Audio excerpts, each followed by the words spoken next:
my young people. What I love is I get praised and celebrate. Like, oh yeah, that's cool. But listen to the story. It's just like you that you're celebrating. My mom was celebrating at her age. Less than a year later, she's pregnant. 16 years old, has my brother. Drops out of high school. Marries my dad. But not because my dad loved her. The Mexican side of my family, which is my mom's side, my grandma said, if you don't marry my daughter, I'm going to have you thrown in jail for statutory rape. My dad said, cool, marry her. Not because he loved her, because he had a need to stay out of jail. And like a lot of people do when they make bad choices, that perspective never opens up, it just becomes more narrow.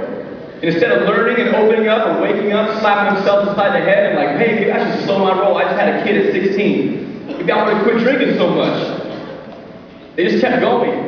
Some of us in that mentality, when our blinders are on, we just keep going, even if it's down the wrong path. Wake up. Wake up. Less than 2 years later, my mom has me. Now she's got 18 years old, 2 kids, no job, no education. She's still with her man and providing. Then when I'm 2 years old, my dad decides, I want to be with this little girl and her 2 kids. So he bounces. Like a lot of dads do, unfortunately. My first truth right there, my perspective became that men don't care about their family. That became my truth. Then all of a sudden I'm watching my mom trying to overcome her obstacles because now, as this young girl, thinking she seemingly had it made, celebrating like my friends up top, now all of a sudden she's got her provider gone. And now she's got the weight of the world on her shoulders trying to overcome all these obstacles with no skill, no education, no support. Watch my mom go down fast. And I don't know if you ever guys see people go down quick. Maybe you celebrate because you never seen anything bad happen to people. When addiction takes hold, it take people down quick.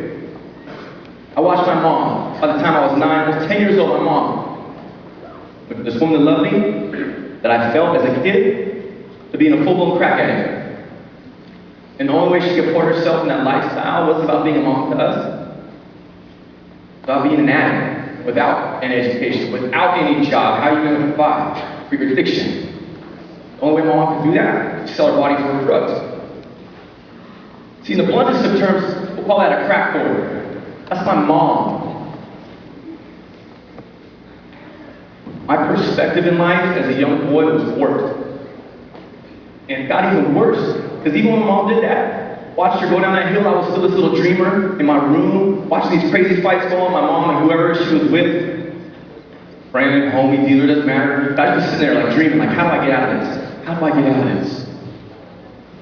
Then it all got a little crazy when I was 11. My perspective changed even more. At that point in time, it was that my dad doesn't care about me, men don't care about their families. Then I watched my mom go down there, I watched her become an addict, and it was like, my mom's same boat, but I'm still with her. Then at 11, I had to see my mom in 3 days. She'd bail out for days at a time. She'd come home.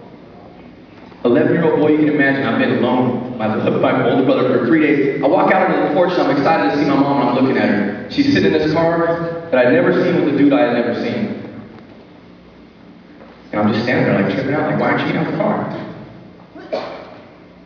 She sat there.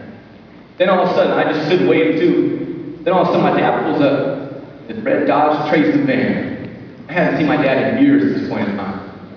Now I'm really tripping out because I'm like, why are you here?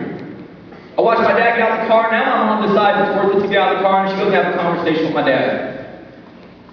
37 years old right now. I can still remember this conversation like it was yesterday because I still got pain. My mom stepped out of the car. She walked over to my dad. Very close proximity. Then I need you to take these boys tonight because I just can't deal with their asses anymore. Like my mom just went, boom, ripped out my heart. Boom, how's that feel? Once again, my perspective, the way that I saw the world, all of a sudden it closed up. Now it wasn't I just didn't have a dad that didn't care about a family. Now I have a mom that I can't trust. If I can't trust my mom, you think I'm ever going to trust a woman? So all of a sudden, the blinders and focus going down.